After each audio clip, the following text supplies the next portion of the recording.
Cherry कद में फुटा थई बाकी धमाको एड़ो कयो सही यो राजर के रलाए चडी मुड़सर जा फटका दौड़ती आ दीनू जे कुटुंब जो त लाए छा थियो अलाए केड़ी रेल गाड़ी में चढ़ी आ खड़ी कयो बुझो टोड़ लगी वई ना बरो करे वई छोरी ॾाढी पंहिंजे घर खां वधीक हिते ख़ुशि आहियां मां बाबा। बाबा मां त ॾेढो त खणी रब खां इहा दुआ कंदो सदाई तो ख़ुशि हुजे आबाद हुजे ऐं ख़ुशि रहे पई घुमी ऐं फिरे। बाबा तूं त मूंखे चयो त मां हिते तोखे वठण न ईंदमि, पोइ तूं मामा वारनि खे छो वठी आयो हिते? तोखे त ख़बर आहे न बाबा त मां हितां जेकॾहिं वापसि हलियसि न त मारी वेंदसि। कहिड़ो कम वक़्त तोखे हितां वापसि वठण आयो आहे?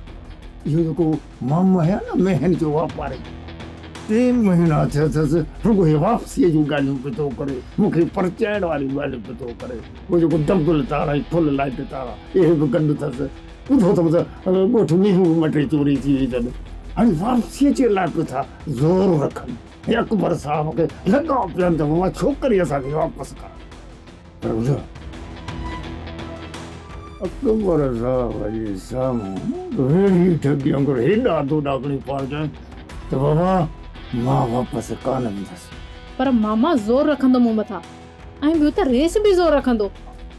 अकबर साहब त तुंहिंजे मथां ज़ोर रखंदो ई रखंदो, मां बि ज़ोर रखंदुसि। बाबा हल हल पर तूं असली मुनकर थी बीह रहिजां बसि। बाबा मूंखे हिते सिको सां निकाह करण जी इजाज़त आहे? तो साम जो वाइदो आहे त तुंहिंजो निकाह ॾे मित्र सिकूअ सां ई थी, पर पहिरीं हिननि मसइलनि खे थोरो मुंहुं ॾेई वठो, पोइ ॾिसंदासीं ॿी ॻाल्हि खे। बसि तूं असली टिक ॿधी बीह रहिजां त मां वापसि निस्ता। बाबा ॻोठ जा कहिड़ा हाल आहिनि? सिकू ॾाढो परेशान आहे। छाजो सिकू परेशान आहे?